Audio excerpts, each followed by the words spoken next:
Oke, kawan-kawan semuanya, Assalamualaikum warahmatullahi wabarakatuh.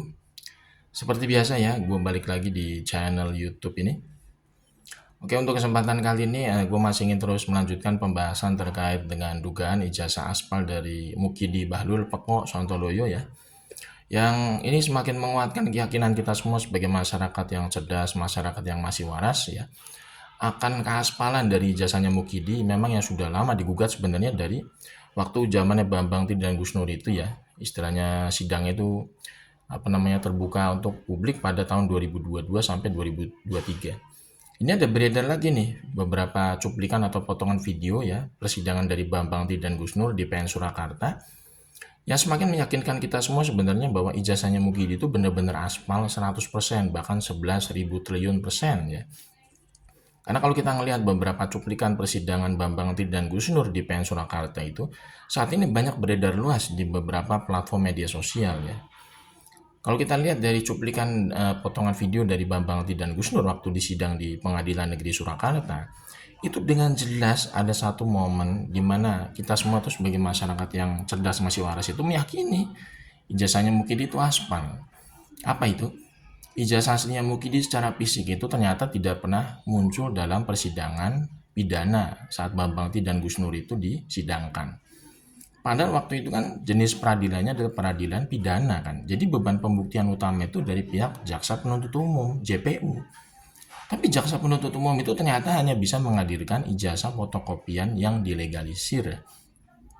Nah, dengan dasar itu saja sebenarnya fakta persidangan sejelas itu, jadi kita bisa menyimpulkan bahwa Mukidi itu memang tidak punya ijazah asli atau dengan kata lain adalah ijazahnya aspal.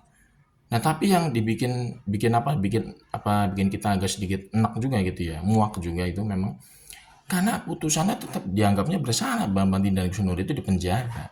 Hakimnya itu malah memvonis Bambang Tri dan Gus Nur itu selama 6 tahun penjara. Padahal dari pihak jaksa penuntut umum itu tidak bisa menghadirkan bukti otentik atau ijazah aslinya Mukidi secara fisik yang otentik gitu kan untuk dijadikan bahan dakwaan.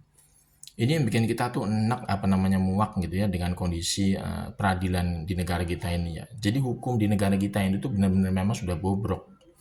Karena antara polisi, jaksa sampai hakimnya itu seolah-olah itu menjadi pelindung bagi orang-orang durjana. Contohnya seperti Mukidi. Ini kan kita tahu-tahu ya, kita sama-sama tahu lah ya. Ya namanya peradilan pidana itu kan awal mulanya dari kepolisian. Lah, ini dari pihak polisi aja waktu itu Bareskrim Polri ya yang mengambil alih pertama kali kasusnya Bambang Tri dan Gus Nur.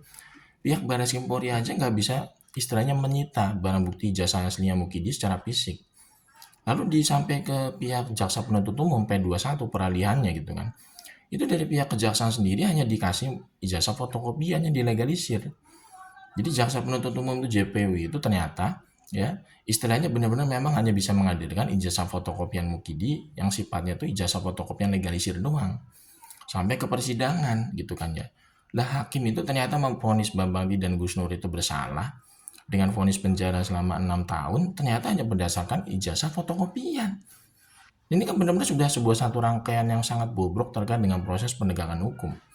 Jadi polisinya bobrok, jaksa penuntut umumnya bobrok, kemudian juga hakimnya tambah lagi bobroknya gitu kan.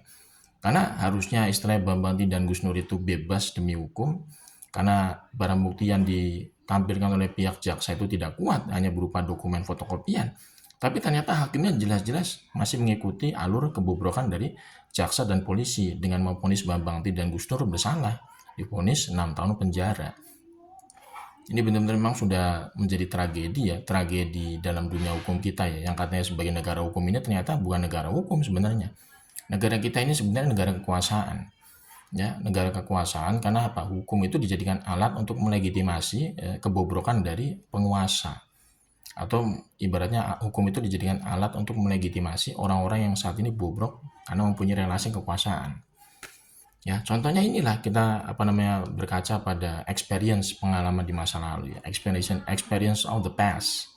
Ya, pengalaman di masa lalu itu kan semakin membuat kita yakin bahwa Mukidi itu saat ini memang ya saat ini memang digugat secara hukum itu memang terkait dengan kasus ijazah aspalnya itu benar-benar memang aspal ijazahnya. Kalau kita lihat dari pengalaman di sidangnya Bambang Tri dan Gus Nur yang kembali sekarang diputar kembali di beberapa platform media sosial ya. Yang muncul di persidangan hanya ijazah fotokopian, tapi Bambang Tin dan Gus Nur itu bisa divonis penjara selama 6 tahun. Padahal dakwaan dari jaksa penuntut umum itu kan mendakwa bahwa Bambang Tin dan Gus Nur itu bersalah. Karena istilahnya itu menyebarkan berita bohong sudah menuduh ijazahnya Mukidi aspal. Harusnya kan dari pihak jaksa penuntut umum itu kan menghadirkan sebuah kebenarannya, yaitu apa lewat ijazah asli Mukidi secara fisik. Tapi ternyata yang muncul hanya ijazah fotokopian. Ya, ini benar-benar memang sangat keterlaluan lah. Ini masyarakat ini semakin muak, semakin enak gitu kalau kita ngelihat apa namanya kondisi peradilan di negara kita gitu ya.